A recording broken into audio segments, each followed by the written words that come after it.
For the marriage of the Lamb is come, and his wife hath made herself ready. So that's what we are supposed to be doing right now. As the wife, as the bride, we're supposed to be making ourselves ready.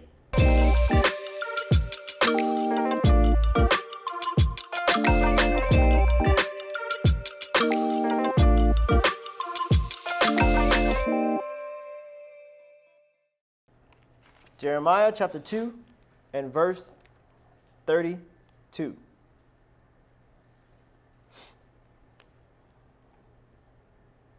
Can a maid forget her ornament, or a bride her attire? Think about that. Can a bride forget her attire? The answer to that is definitely no. Just think about a woman's mindset on wedding day. One of the most important things to her on that day is what? That wedding dress. So that is definitely a no. Just thinking about the mindset, even us of women in general on that day. What do they say? This is my day. And the husband is nowhere in the thought process of it. Nope. It's her. She got to get her hair. She got to be the most beautiful. Hey, my bridesmaid. Nope. Y'all got to get another dress. Y'all got to bring it down some. Your makeup, you look too good. Hey, change her makeup. She can't look better than me. Larissa, come on out. Oh, hell no. Ain't nobody finna be looking at your booty in my wedding. Larissa, butt is too big. I don't know if she thinks she's one of those video vixens, but I don't want the center of attention taken off of me. Here she is walking down the aisle with this humongous butt, and all eyes are just still watching her, and nobody's looking at me. It ain't gonna happen. Do you got some saran wrap?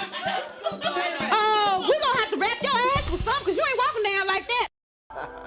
It's her day. She focused on the ring. She focused on her dress, her everything. Focus on the venue. All of that is on her. So to answer that question here, no, a bride will not forget her attire. Come on. Yet my people have forgotten me days without number. So God is saying his people have forgotten him. You got to think about that. Because that's what we're dealing with right now. As we prepare ourselves for the wedding, our focus should be on what? Not our clothing. Our focus should be on what?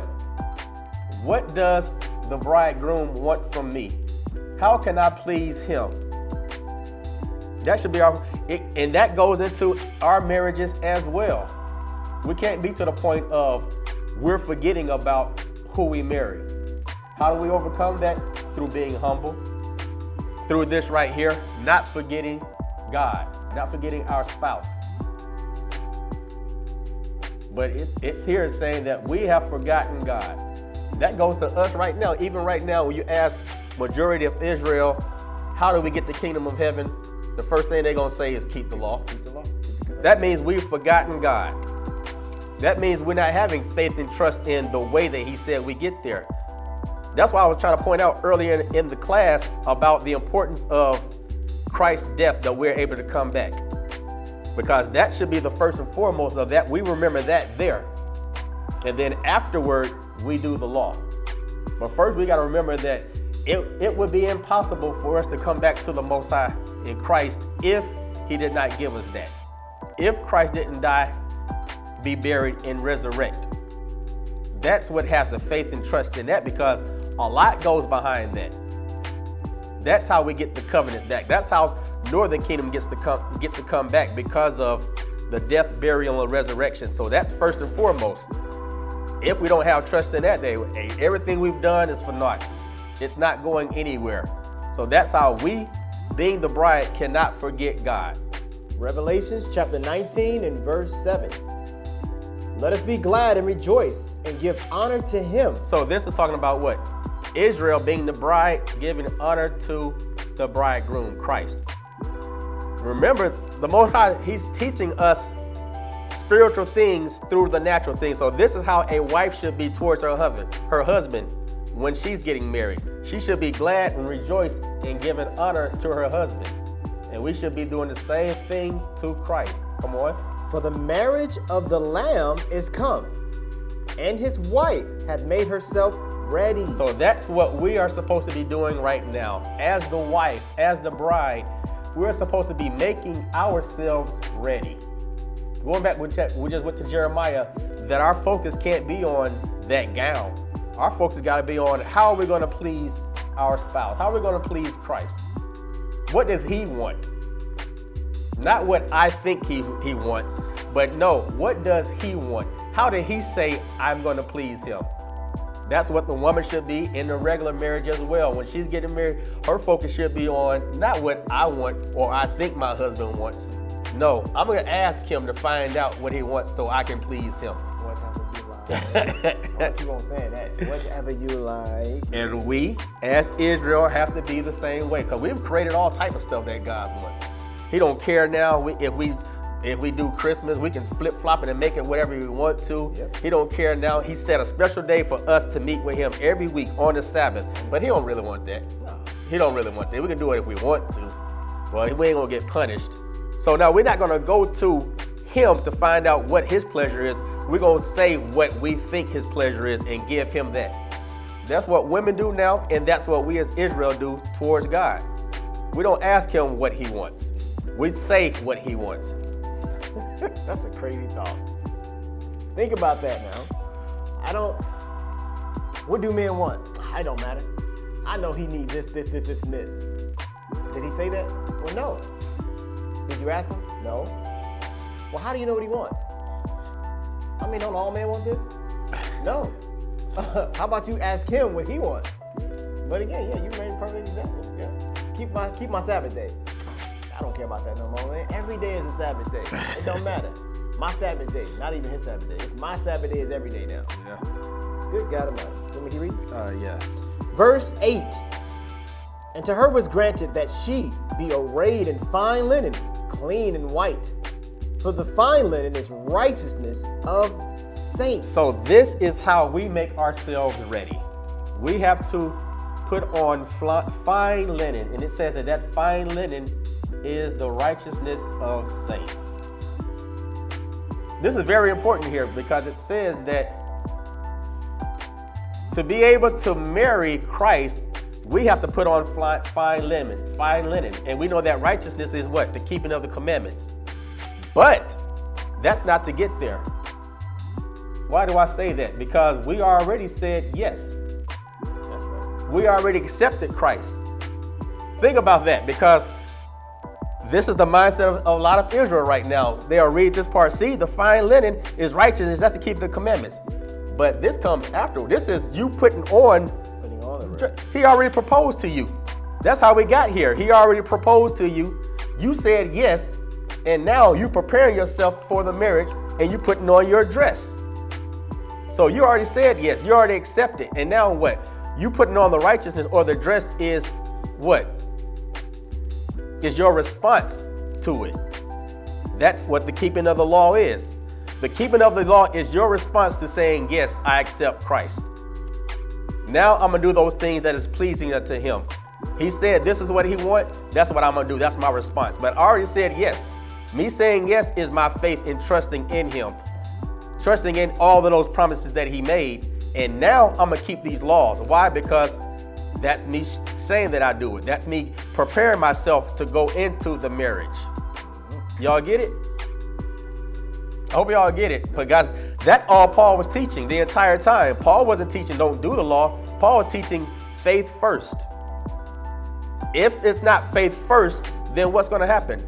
You're going to become prideful. You're going to say, look at all the good works that I'm doing. Nobody can touch me.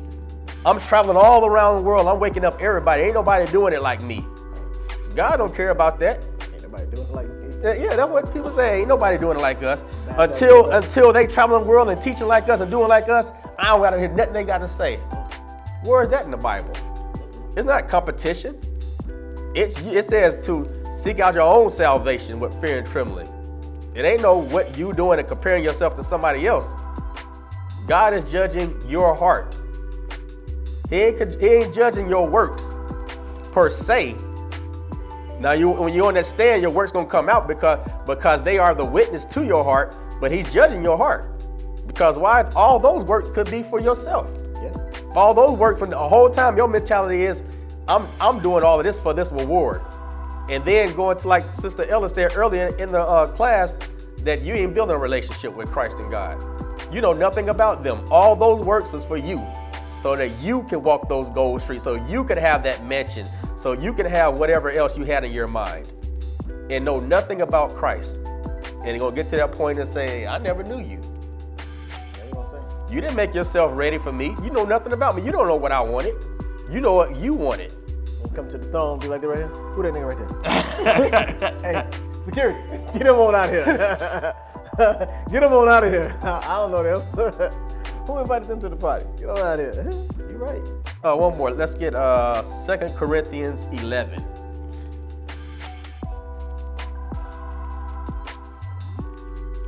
The book of 2 Corinthians, chapter 11. And verse 2. And verse 2. 2 Corinthians, chapter 11, verse 2. Dos. For I am jealous over you with godly jealousy. For I have espoused you to one husband, that I may present you as a chaste virgin to Christ. So the Most High said he is jealous of us with a godly jealousy. So it ain't the type of jealousy that we have as humans. And then he says he has espoused us to Christ. Meaning, what is espoused? Meaning promised. We're engaged. We're getting ourselves ready for the marriage. And he says to us, our duty is to become a chaste virgin. So that what word chaste here, I looked it up in the blue letter, pure, properly clean, innocent, modest. Remember, God is teaching us spiritual things through the natural. So he wants us to be pure.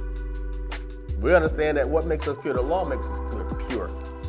And it says properly clean. Not the way that we think we are to be clean, the way that he wants us to be clean. Going to the man as well, not the way the woman wants she thinks the man wants, no, the way that he wants it. So properly clean, the way that God say we are clean. What did he say? He said, first you clean the inside of the cup that the outside may be clean. That's properly clean, not the other way around like we think. We think you clean the outside first, you do all these laws, and then eventually your heart gonna change. God said he works from the inside of your heart first. And then you gotta say yes first. You gotta accept the covenant first. And then you prepare yourself. Then you start keeping the law. But we always focusing on, hey, do this, do this, do this. And we don't care. We're not even thinking about somebody's heart. We're not thinking about, do they truly believe this? If there's no change in the heart first, that person going to do what? Eventually just go back to doing their own thing.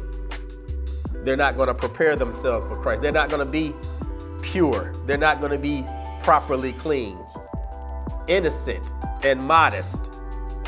Book of Hosea, chapter 2, and verse 19. And I will betroth or troth thee unto me forever. Yea, I will betroth thee unto me in righteousness. So he says he's going to betroth or espouse or prepare us for marriage in righteousness. So one of the things is righteousness. When we're preparing ourselves for the wedding feast, one of the ways we're prepared in is righteousness, okay?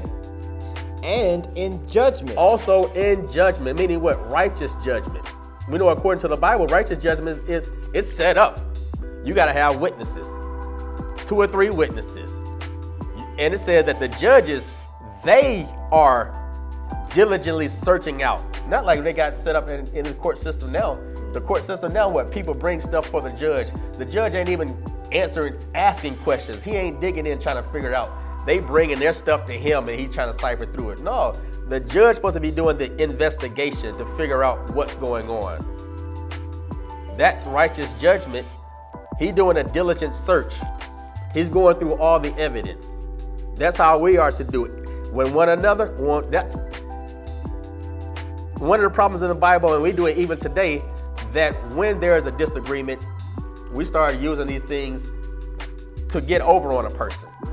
Instead of working it out so that it's a mutual thing that we work out and both of y'all get back on one accord, that we can make this one happy group again. Nah, we make it in this is a combative situation. There has to be a winner and a loser. I'm going to win this thing here. I want everybody to be on my side. Instead of, no, we're trying, how do we work this out? It is to fix the situation. That goes into what? Righteous judgment. When there's a falling out, hey, how do we get this thing right? What did you lose out on? Because that's how we're going to fix it. We're going to make it right so that your heart isn't evil towards your brothers and sisters. So one way is righteousness, how we're preparing ourselves. Another way is in judgment, righteous judgment, okay? And in loving kindness. Loving kindness to one another. Hey, that's definitely a reason why we ain't ready for that there.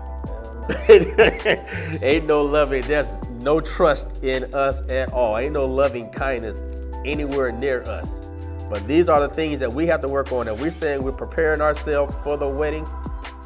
We have to learn how to have loving kindness. And these things are what preventing Christ from coming back. That's right. Not saying that all Israel are going to be doing this, but those that say, I do, and are going to have the right heart, you're going to see these fruits right here. You're going to see people with loving kindness, someone in righteousness, someone is doing righteous judgment. You're going to see these acts amongst those people. That's why Christ is going to return.